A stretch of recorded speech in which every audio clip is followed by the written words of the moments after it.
Up next on the Forum, advocate for better quality of care and quality of life for people in long-term care by becoming a volunteer ombudsman. We'll have details. Get on your mark, get set, and go online to register for the Norfolk Senior Olympics. And save up your calories and splurge on luscious cuisine for a good cause at the 24th Annual Taste of Hampton Roads. Don't go away. Human Services Forum begins right now.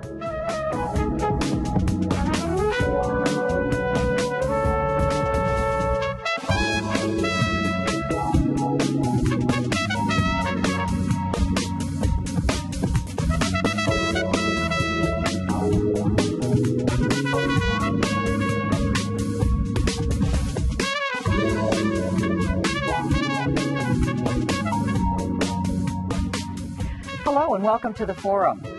They are the voice for seniors in long-term care who cannot speak for themselves. The volunteer ombudsman is in demand. Willie Alston of Senior Services of Southeastern Virginia and Cheryl May Walker are living proof that this kind of volunteer experience is worth every moment you give.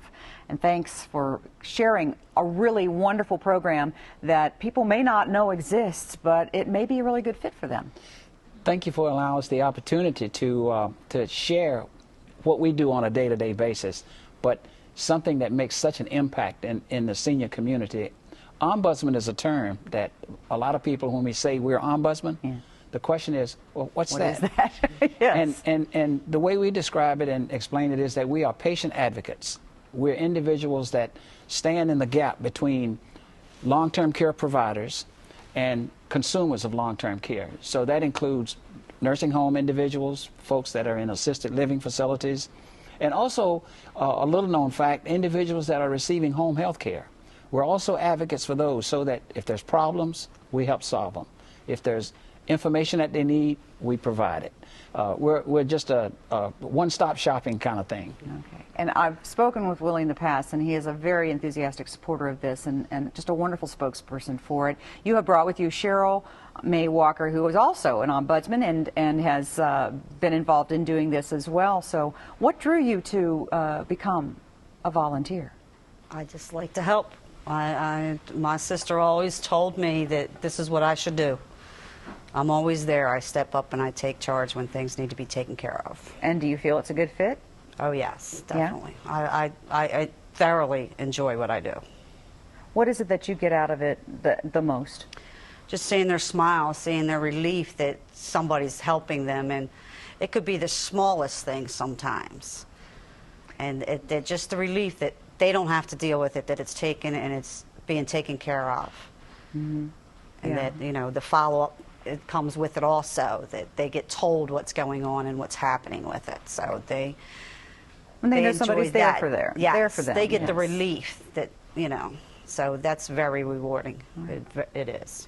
Providing this kind of support is not something that you just say, oh, I want to volunteer and I'm going to do it. It takes some training and some education on the part of the volunteers or the people who are interested in this. Willie, what is the program? Yes, we provide, through Senior Services of Southeastern Virginia, we provide a 3-day intensive and comprehensive training session for those individuals that say they want to become ombudsman volunteers. Those 3 days include a whole array of situations that can help them become better advocates. We talk about resident rights. We teach them about abuse and neglect. We teach them how to communicate with individuals that are unable to speak up for themselves, so that we can identify problems even if they don't say something to us, just visually looking at the surroundings. And that's something else. The advocacy extends to more than just worrying about their care, but we worry about the entire environment. They can get the best care in the world, but if they're in an environment that's not safe, if they're in an environment that's unclean, it impacts on how they feel about themselves. And so we focus on just about every aspect that we can to make their lives better. I imagine that going through the training, even though you came in with the spirit of wanting to give and to help, that training really opened your eyes to a lot of things that maybe you weren't aware of. Oh, most certainly. I still refer back to that little, we call it the Bible, you know. If there's a question and something, you know, I refer back to it a lot. Mm-hmm. And I carry the residents' rights around with me. So the residents' rights, is probably the most basic thing that you learn, and that is the fundamental part of why you do what you do and how well you do it. That's correct. That the foundation for everything that we do is based on the fact that every individual, whether they're in a long-term care facility or not, have special rights. And those rights can and sometimes are violated. When they are, that's when we step in to make sure that whatever violations they are corrected. That is the foundation for what they do. And every volunteer gets that Bible, so to speak, that includes all of those resources, including a list of every long-term care facility in the Tidewater area, so that if someone asks them, well, I want to put my parent in a home in Smithfield, they've got the list of facilities in Smithfield that they can give them. So we are a resource as well as an advocate, providing information to families that may be seeking long-term care and don't know where to go. Right. I was going to say the families certainly can benefit as well, because they need somebody to talk to. This is a very big decision for a family to make, and it can be painful and scary, not only for the person who may be going into care, who may be very cognizant of what's going on, but for the family members who are having to do this. The other thing, too, that we stress, too, is that a lot of seniors in long-term care settings don't have family. And don't have anyone to come to visit them. Our volunteers do that. So they're the extended family for these individuals. And we ask the facilities, identify who doesn't have someone coming to see them, identify who doesn't have family. And that's who we focus in on primarily, so that we can give them some socialization from outside, and make them feel that their life is worthwhile. Yes, and I know that's probably one of the things you love, isn't it? That exchange. Oh, most certainly. Yeah. Yes. Yeah. It's because they need someone also, you know. Yeah. And that's what I do. Like when I have a new resident that's moving into my facility, do they have family? Do they have somebody that, you know, they can contact? So that's one of the first questions I ask the director. Okay. All right. So, and that can be a very satisfying part of what you do too. Most certainly. The training itself on becoming one, is there a cost involved for people who are volunteering? Training is totally free. And we provide support after training as well. We're there as a resource. If they run into problems, they can call our office, my office, or the other ombudsman for backup. But it's really a life adventure for some of the volunteers, because they felt that they're doing something worthwhile. They're making a difference in the lives of individuals that maybe otherwise would be kind of pushed to the side. Yeah. What kind of things do you expect your volunteers to be able to contribute in terms of time and commitment? 4 hours a week is all we ask, minimum. Most volunteers end up doing more than that. Okay. Once they get in and they establish relationships with the patients and with the families, they end up spending more time there than 4 hours a week. But we only ask for 4 hours a week, and that's during the business day. We don't ask our volunteers to go out at night for safety reasons, among other things. And we don't ask them to go out on weekends, because usually management or our office is not open on weekends, and so we're not available to be a backup for them. Right, right. So, but for the patients and the people that you see, I guess it doesn't really matter what time of day or day of the week. No. They're just glad to see you. Yes, they are. Yes, they are. How many people do you visit, or do you just take on like one family at a time? No, I go through the whole facility. Do you really? Yes. Some are more open than others, which is a natural thing. But every now and then I check on the ones that are a little resistant. Just knock on the door and say, hi, I'm here. I just wanted to let you know that I'm here if you need me. And then some you become friends with, and you know, you sit and talk and make sure they're okay. And like I said, sometimes it's just the little things, like, you know, somebody didn't put their comforter on correctly or something, you know, and that's an easy fix. It's an easy fix, but so significant to the person that you're doing it for. Most definitely. Yeah, it is the little things, the human touch that makes it makes a difference. And that's what, when I get calls from candidates that are interested in volunteering, they ask, well, what kind of background, what kind of training do I need to qualify to be an ombudsman volunteer? And the only thing they need is a desire to make a difference in the lives of those folks that they can help. Variety of backgrounds, educators, caregivers, but the main thing is want to help others. Okay. Thank you so much. Thank you. Thank you for allowing us to talk about it. I hope that this has inspired some folks to give you a call and check out the Volunteer Ombudsman Program, because it is a very satisfying venture for the people who get into it. Well, don't go away because the games are approaching. Find out how you can join up for the Norfolk Senior Olympics.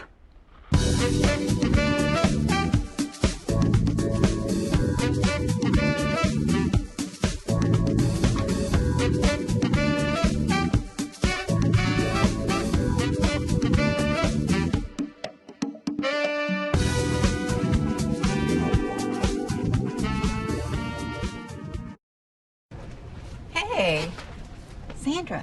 Oh, sorry. I'm just really surprised at how expensive food has gotten. We've been trying to put aside some money to buy a house, but lately we can barely make it from one paycheck to the next. I'm in the same boat, but with this additional money I'm getting from the EITC, things are looking better. EITC? It's the Earned Income Tax Credit. I'm going to be getting almost $2,500 back. What? For more on the EITC and free tax preparation, call or visit our website.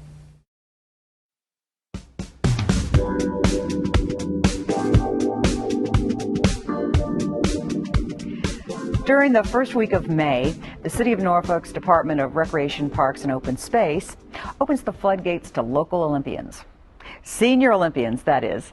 Maria Varner is co-chair for this year's games, and she wants you to sign up, and one of the people who has signed up is joining her as well. Gloria Bass-Knight is a senior Olympian and is going to share a little bit of her experience participating in the games. So we're glad to have you. And the Senior Olympics in Norfolk is always a fun event, but there's some changes that are good, and not necessarily in the games themselves, but kind of where they are and how to get to them. Right. Maria, the games themselves are the first week of May. What are the exact dates? It's actually May 6th through May 8th. May 6th through May 8th. And right now, people, you're taking on your registration. Yes, we just posted our online application this great. past Friday, so people can go online and download them, and then the copies will be at the local recreation centers and libraries and different churches and senior facilities as well within this next week coming up. So great. Well, the Olympics I know always brings to mind something Olympian, but you know, it is certainly open to a lot of folks who have a lot of different skill levels, but an interest in staying active, which is, I guess, the whole point. Right. We have a wide range of activities. We have anything from track and field, swimming, golf, bowling. We also have some more sedentary things like dominoes and checkers and Texas Hold'em. We do a lot of different activities for everyone and for anybody ages 50 and better that live in Norfolk or participate in a Norfolk organization. And can't you love 50 and better? 50 and better. Somebody 50 and better must have come up with that. I can't take credit for that. Well, Gloria, your participation in this, how long have you been involved with it? I've been involved since 2003. Great. Yes. Every year? Every year. Really? Yes. So, and do you do one event or more than one type of activity, that is? I do several. One event is, my main event is bowling and golf. Okay. And then we do scattered things like softball throw, the horseshoes, and everything you can get the chance to get in because it's a week, going over a week, and you just have to do your planning as best you can not to run into something else that's happening. Yeah. Well, there's a lot of social interaction too, isn't there? Yes. We really enjoy meeting the people that we see every year, and they look forward to coming to the Olympics, and we just wait for it, you know. So there are the participants, and then there are the people who observe. So the cheerleaders, as it were. Yes. So, Well, we're really excited this year because we actually get to have the participants have spectators. We were on the base for the past several years, so it was kind of hard to gain access if you weren't actually an athlete. Right. But this year, for our 30th anniversary, we're actually excited about our new partnership with Norfolk State University, so they will be hosting us for this games this year. So. great. 30th anniversary, that's significant right there. Yeah, 30 absolutely. years. And the fact that it's at Norfolk State this year, you mentioned accessibility is just been improved immeasurably because Right, of this. absolutely. Just you don't have to worry about that base access getting on at Norfolk State. They do have the security guards, but it's a lot easier access. They're actually right beside the tide as well, so if people want to take public transportation, they can do that as well. Okay. Is there any cost for people to come in and watch? It is not. There is no admission fee. The Senior Olympics don't pay anything for their events unless they're off-site. There is a fee for golf and bowling because they're at different facilities. Okay. And then there's just a fee to have lunch on either Tuesday or Wednesday. You mean there's no bowling alley on campus? I There thought is. about that. But, It actually is a bowling alley at Norfolk no. State, but they only have 8 lanes, and we have over 100 bowlers, so we would be there all day. 100 to do bowlers. that. Okay. Yes. Okay. Yeah, It's exactly. interesting though. Well, I We didn't know almost they got had everything in. They just don't have a golf course, and then they have a bowling alley. Yeah, golf so- courses take up a lot of space. Yes. Yeah, Norfolk, could use. I guess they have to kind of stick to certain things. So where is the golf played? At Ocean View Golf Course. So okay, still in Norfolk. Yeah, and bowling Nice is at AMF. AMF. Right. Is that on Little Military- Creek. On Little Creek Road. Yeah, Okay. so still in Norfolk as well. Are you a regular bowler? Yes. I had a feeling you were. I just because you mentioned that first, I went, oh man, she's probably out there. So you're on a league, and Yes, we have a league at AMF Norfolk. Yeah. And I've been a bowler for about 35 years. really, Yes. you good? I'm fairly good. Uh-huh. She has medals to prove it. You find yourself entering in tournaments, and it's always good just to we have state tournaments. Matter of fact, they're here this year. Oh, they're going to be held in Newport News. Newport In News. Newport Great. News. So they're going to be held in the region. Great. So the Norfolk Senior Olympics is really sort of your starting point, if you could say that, for what become State. Olympics on the national level? State level, ultimately? Virginia. For state, yeah, but then there's also nationals as well. Okay. So there are different levels. Great. So right now, though, we've got the Norfolk group, and this. How many participants do you anticipate for, or do you normally have in a year? Do you even Normally like 300 to 400 participants, but we can expect that number doubling just for being at Norfolk State. Because we expect to get a lot Okay, more people because this it's year. so much easier to get to.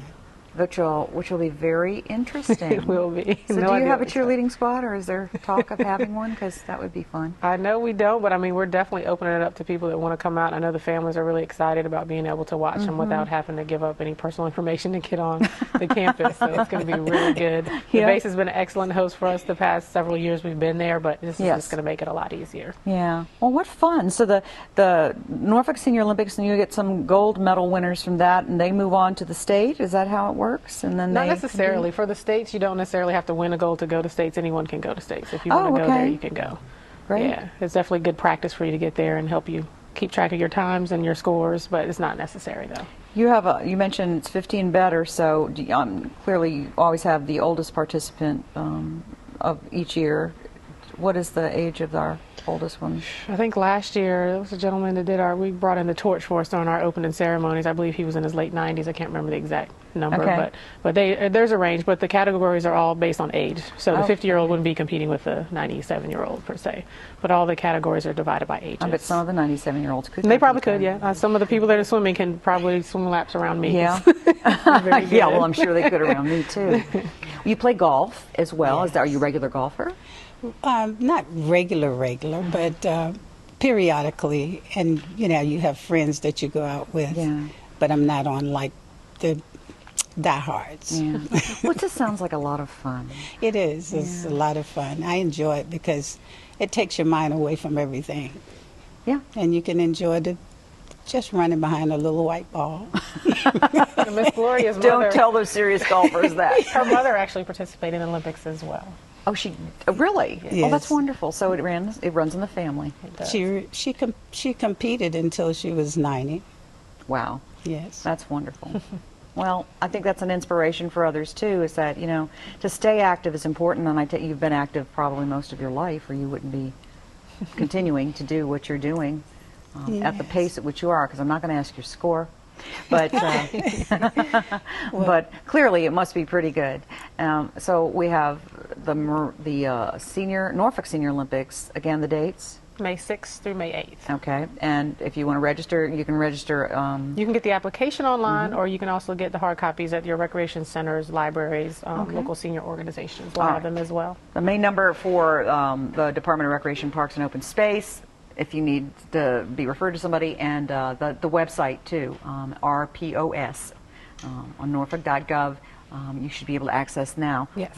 the registration form. So that should make it pretty easy. So get your friends together and come out and compete at the Norfolk Senior Olympics at Norfolk State University this year, with a couple of exceptions, but they're not exceptions year to year for Right. bowling and golf, but they're all in Norfolk. Yes. And Gloria, Good luck. I hope you get bunches of gold medals and show everybody else just how great it is to have fun and to be active. Much fun. Anything else I need to add? No, I think that's it for All now. right, you got it? Okay. No cost, but lots of fun. So, thank you. Thank you, Jane. Thank you. Well, if you like great food and you want to support your community, you won't want to miss the annual Taste of Hampton Roads. Details when we come back.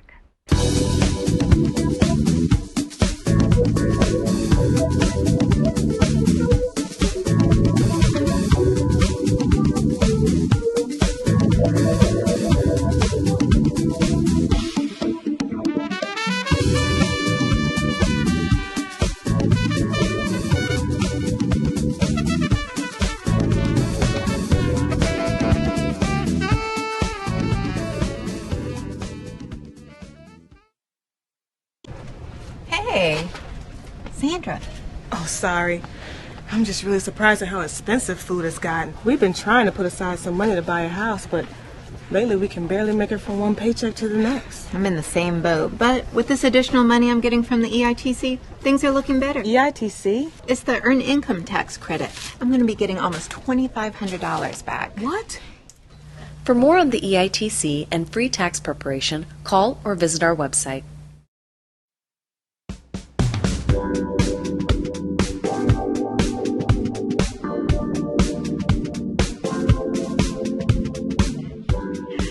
Imagine having more than 30 amazing restaurants at your fingertips. Such is the case at the 24th annual Taste of Hampton Roads. Debbie Murgy is Community Events Manager for the Food Bank of Southeastern Virginia. And we don't have a chef this time, but, Nope. You know, hey, They're we getting tried. ready, though. That's They're right. They're getting getting ready. ready for the big event, which is always a big event, but it gets bigger every year. It It's is. when is it happening? Because this is, of course, the benefit for the Food Bank. Yes, it in is. Southeastern Virginia. Yes. So a good cause. Well, it's an after-work party, so it's on a Oh. Tuesday night, March 5th, at the Norfolk Waterside Marriott. Okay. And how amazing is it that to know that the Food Bank has done this for 24 years, and that, or this will be our 24th, and that our community, not only those that offer their services, from the culinary participants to the decorators, all of them offer these services, and the community responds by attending, and they all look forward to it. They're waiting for the date, so it's here. Yeah, well, there's a lot Yeah. to experience at something like that from, for gastronomical purposes alone, it's wonderful adventure, but getting to get an idea of what our very talented chefs offer in this region alone. Yeah, they're It's amazing. pretty amazing, isn't it? It is Yeah. amazing, and they know that at the end of that night we have a potential, due to what they have given, to raise to provide over 500,000 meals just in that one evening. So that is a very important reason for all of us to respond, both from the service side as well as the participant side. And the other part of the chefs that you mentioned I want to share with you is that we always try to, this is a party with a purpose, and so we tried to share our mission in different ways. Last year, for the first time, we launched a VIP event, and that's a pre-event for VIP ticket holders, and we had a little entertainment with 4 of our local chefs. They had a competition which we called the Food Bank Iron Chef. And they took items off of what we call our top 10 list, and they prepared a recipe that was very gourmet, but it was very exciting to see the ways that you could use macaroni and cheese and tuna fish differently.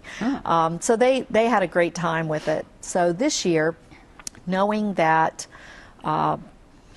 we're really focusing on nutrition, and we want people to understand that we understand that people have to make choices, that things are expensive. We all have rising medical costs and gasoline and lodging and all the things that are tapping our funds, and people are making choices every day. And when you have a young child that's hungry and you need to fill them up at least temporarily, because they do tend to eat a lot if they can, you might make a choice that's not exactly going to have the nutritional value that it needs to have.